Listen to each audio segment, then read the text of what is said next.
It's the time to get down.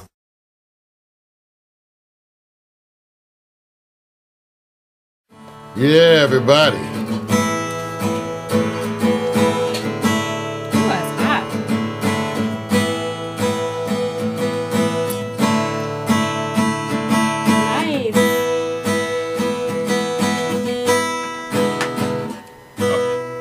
Getting teased. Are we back? Yeah, we're back. We're about to have some I see, this is what I love music. about it. Everybody was going like, okay, I'm going to wait till you come back. You guys should know better. Cameras on all the time. That's the rule in here. So let's see. Let me see. Did I get anybody? Let me see. Everybody's trying to whisper. You guys, you know, everybody out in Pack Stereo, the fans know we turn it on when you guys think it's off. And we're about to get a treat, but Mario, this is what I'm going to do. Because the man sitting next to Christian is going to be the new pimping player of Los Angeles, and spreading out, you know, nationwide. Really, is he? He's pimping. Right. Musically, because we're everywhere. That's Victor. That's heavy. That was a great. Pimping. It's always somebody's pimping. Yeah, well, see, well, you know, I want to stay in the new. You know, it's a term. We kept searching for what the term means. What is new? New is whatever is new to you. So. Right now, Marvin's the new gangster. So I'm going to take it to Mario. Mario's going to take it to Marvin. Marvin's going to take it to Christian. I'm lost. I am too. Yeah, I might trip. I'm refreshing my lip gloss. I'm just... Well, if you know, first of all, Big be making stuff out like... We do. You know, geometry and... calculus, trigonometry. Right. I love it. It's all nonsense. I'm just an actress. Thank you. That's like that's the word George Clinton used, right? It's nonsense. I keep saying this. I said I love the Nonsense. facial expressions when you guys go, what the hell did he say? You just Because said you stuck. do this every week, and I'm just like, sometimes Mario and I are just like... Stooped. You have to wonder. It's a special language all our own. Hobble globble tripping. There That's you go. right. That's it. That's it. Hey, you guys, I want all the fans out there, the people who watch the show, to know that we believe so much in the movement of the moment that we really don't make any effort to structure certain elements. In other words, it's enough to know, for me, that Vic would say to me, Kristin's coming on the show Tuesday. You have to understand how we communicate, because Victor and I don't like to rehearse the show. We like to experience the show with you. So that's why videos and things, we sort of get things ready.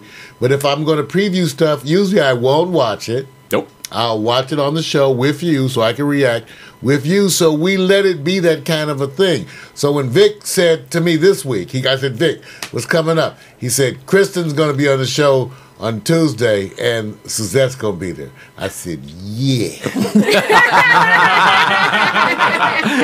Now, we didn't have to do a whole lot of prep.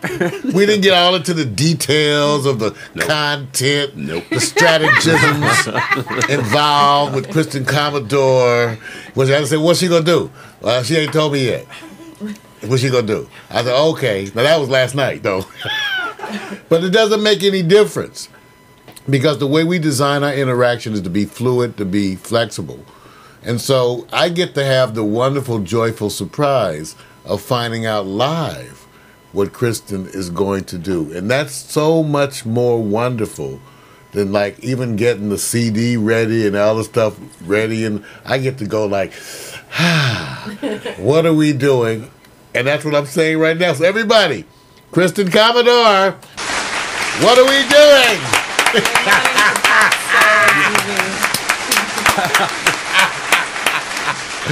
Now, Marvin's going to help us out. Marvin, I want because that's what you told us. I passed it wrong. See, I was supposed to pass it to Marvin. See, he got it. And Marvin's supposed to then hit Suzette with it. I want you guys to understand. Isn't this true, Mario? Isn't this true? When Marvin speaks, the room levels off. That's true. And am I joking? In every meeting. So I meant this when I said, absolutely. When he speaks, you guys will listen. He has a different body language. See, I'm a nut.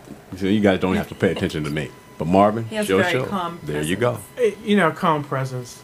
Quite simply, you know, we're a startup label, but you know, Kristin, it's all about her and highlighting her as an artist. And you know, unlike other businesses, we look at this as where it's a just say yes. Kristin has a dream.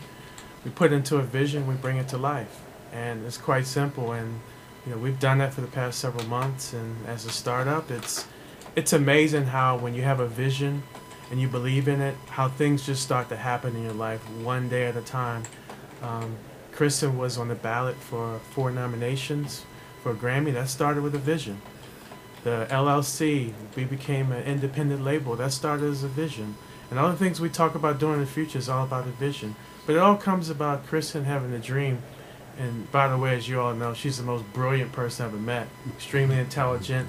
She's extremely hardworking, and she's a complete package. So, with that said, she has a treat for everyone today. And she's going to really put it on for everybody. Shrimp? You brought shrimp? Okay. You know, I always want some shrimp. No. Okay, I'm sorry. I'm sorry. Leave it to Mario. I know. Victor. I always get it the food. You thought it was me I all always the time. get the food. I see. I'm calm compared But to I'm him. ready for a treat because I'm ready. I'm working the mic. Here we go. Okay, well, like Marvin said with the Recording Academy, my first album, Misguided Dignity, was on the ballot for Best New Artist, Best Pop Solo Performance, Best Rock Song, and Best Instrumental with Vocal Arrangement. Nice. And thank you. And so that album has brought a lot of critical success, and the new album, entitled Sunny September Rain, is a very different record. It's totally different. Misguided Dignity was an autobiographical account of my life. Every song was about me and what I went through. Sunny September Rain is 15 songs. So I designed the album where all 15 songs is actually a letter that I wrote to people. Wow. So every song is a letter. So if you were to get a letter in the mail, you would get this song in the mail. Oh, nice. And Sunny September Rain is actually the first song that I ever wrote. It's about the day that my father died, and I wrote it 2 weeks after my father died 10 years ago. Wow. So this album is the album that I dreamt about writing. This is the album that, when people say, what are dreams made of? Sunny September Rain is that dream for me. And with that, I spent the last 2 years writing this album while I was recording the first album. And I don't think that I could have written any more poignant letters to people in whatever the subject matter is. And so this first single, it's actually the first single that will be released off of Sunny September Rain, is called Phoenix Rising Up. And it's actually a letter that I wrote to myself. Okay. So, with that said. Without further ado, ladies and gentlemen, Kristin Commodore. Thank you. And I'm like a phoenix rising up. And I'm like a phoenix rising up. And I'm like a phoenix rising up. And I'll fly high.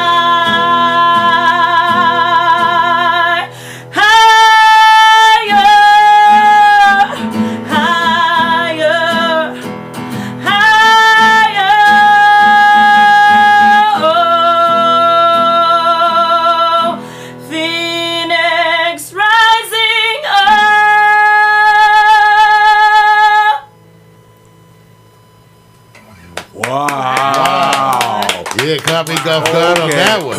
Okay. That was live. Yeah, energy on that one. Where did all this come from? What happened this morning? It's every day for her. Oh, my goodness. Well, okay. Thank you. Oh, my God. Wow. I'm Look, she's Phoenix beaming Rising on that. She's beaming everybody. Yeah. Nice. Wow. You know, the chat room was shouting out to you. Everybody saying hi. Wow. Wow. Norman saying, wow. Bang. Wow. So they went to that burst of energy. I was ready for, I know. And I jumped for it. Got me too. Got me off guard. I was going early morning rise. Okay. Okay, I'm gonna try to put this in perspective.